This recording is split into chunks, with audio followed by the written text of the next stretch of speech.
SASDOவின் பிரதான செய்திகள். முதலில் தலைப்புச் செய்திகள். உயிர்த்த ஞாயிறு தாக்குதல் விரைவில் பெறப்போகும் நல்ல செய்தி. அனுர வெளியிட்ட சூசகம். யாழ்ப்பாணத்தில் நின்று புலம்பெயர் தமிழருக்கு அழைப்பு விடுத்த அனுர. ரத்து செய்யப்படும் விமானங்கள் கவலை வெளியிட்டு ஸ்ரீலங்கன் ஏர்லைன்ஸ். தென்னிலங்கையில் பதற்றம். துப்பாக்கிச் சூட்டில் கணவன் மற்றும் மனைவி பலி.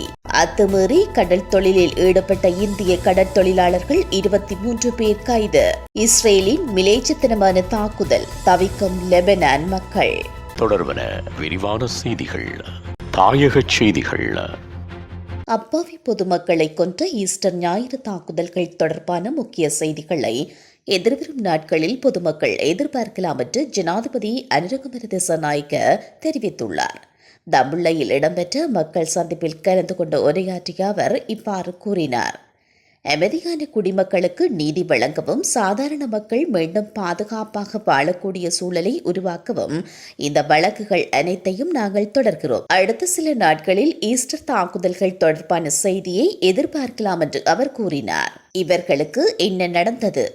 யார் பொறுப்பு? அரசியல் அதிகாரத்தை பயன்படுத்தி கொலைகளை இலகுவாக்கும் யுகம் முடிவுக்கு வந்துள்ளதாகவும் அவர் கூறினார். தீர்க்கப்படாத கடந்த கால வழக்குகள் குறித்தும் அவர் குறிப்பிடுகையில், தாஜுதீனின் கொலைக்கு யாரும் பொறுப்பு கூறப்படவில்லை. லசந்தாவின் மரணத்திற்கு இன்னும் பதில் இல்லை. எக்னலி குடவுக்கு என்ன நடந்தது என்பது தெரியவில்லை என்றும் கூறினார். யாழ்ப்பாணத்திலிருந்து வெளியேறிய பலரும் வெளிநாட்டில் வியாபாரிகளாக, கல்விமான்களாக, ஆராய்ச்சியாளர்களாக உள்ளனர். யாழ்ப்பாணத்தை கட்டியெழுப்ப நீங்கள் யோசிப்பீர்கள் தானே? உங்கள் அறிவை எடுத்துக்கொண்டு யாழ்ப்பாணத்திற்கு வாருங்கள்.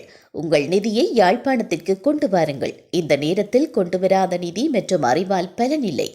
எங்களுக்கும் எங்கள் கட்சிக்கும் ஒரே எதிர்பார்ப்பு இருக்கிறது. அது இந்த நாட்டை கட்டி எழுப்புவதுதான் என்று ஜனாதிபதி அனுரகுமார திசாநாயக்க தெரிவித்துள்ளார். தேசிய மக்கள் சக்தியின் யாழ்ப்பாண பிரதான தேர்தல் பிரசார கூட்டம் பாசையூர் புனித அந்தோனியார் தேவாலயத்திற்கு முன்பாக கட்சியின் தலைவரும் ஜனாதிபதியுமான அனுரகுமார திசாநாயக்க தலைமையில் இடம்பெற்றிருந்தமை குறிப்பிடத்தக்கது.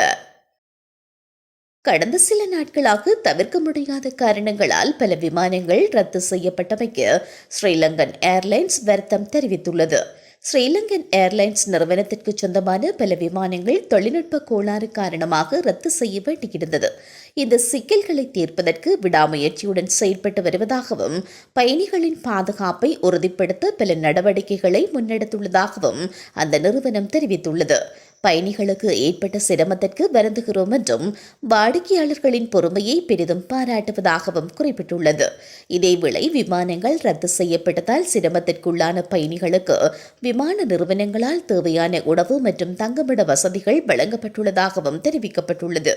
மேலும் பயணிகள் வேறு விமானங்கள் மூலம் தாங்கள் செல்ல வேண்டிய இடங்களுக்கு பாதுகாப்பாக அனுப்பி வைக்கப்பட்டுள்ளதாகவும் ஸ்ரீலங்கன் ஏர்லைன்ஸ் நிறுவனம் அறிக்கையொன்றினை வெளியிட்டு சுட்டிக்காட்டியுள்ளது. காலி அம்பலாகொடு ஊரவத்த பிரதேசத்தில் நடத்தப்பட்ட துப்பாக்கிச் சூட்டில் பெண்ணொருவர் உட்பட 2 கொல்லப்பட்டுள்ளதாக தகவல்கள் வெளியாகியுள்ளன. மோட்டார் சைக்கிளில் பயணித்த 2 மீதே துப்பாக்கிச் சூடு நடத்தப்பட்டுள்ளதாக போலீசார் தெரிவித்துள்ளனர். மற்றொரு மோட்டார் சைக்கிளில் வந்த 2 இந்த துப்பாக்கிச் சூட்டை நடத்திவிட்டு தப்பிச் சென்றுள்ளதாக குறிப்பிடப்பட்டுள்ளது. இந்த நிலையில் துப்பாக்கிச் சூட்டிற்கு இலக்கான ஆணும் பெண்ணும் சம்பவ இடத்திலேயே உயிரிழந்துள்ளனர்.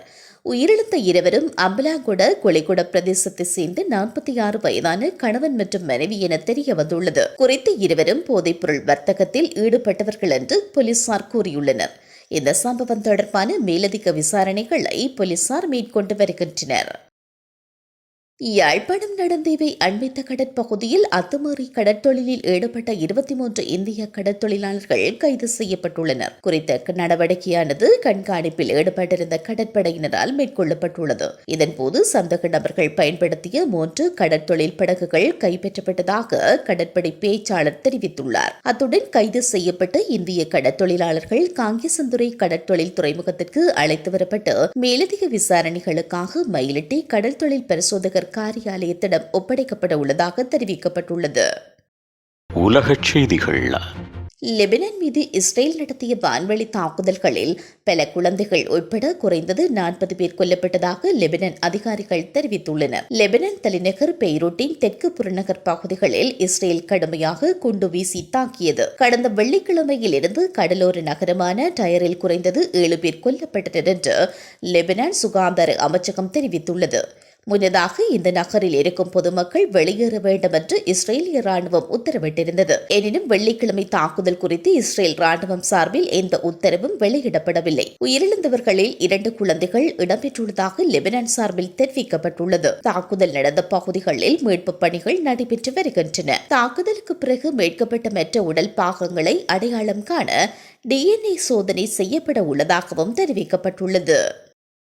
மீண்டும் தலைப்புச் செய்திகள். உயிர்த்த ஞாயிறு தாக்குதல் விரைவில் பெறப்போகும் நல்ல செய்தி. அனுர வெளியிட்ட சூசகம். யாழ்ப்பாணத்தில் நின்று புலம்பெயர் தமிழருக்கு அழைப்பு விடுத்த அனுர. ரத்து செய்யப்படும் விமானங்கள் கவலை வெளியிட்டு ஸ்ரீலங்கன் ஏர்லைன்ஸ். தென்னிலங்கையில் பதற்றம். துப்பாக்கிச் சூட்டில் கணவன் மற்றும் மனைவி பலி. அத்துமீறி கடல் தொழிலில் ஈடுபட்ட இந்திய கடற்தொழிலாளர்கள் 23 பேர் கைது. இஸ்ரேலின் மிலேச்சத்தனமான தாக்குதல் தவிக்கும் லெபனான் மக்கள்.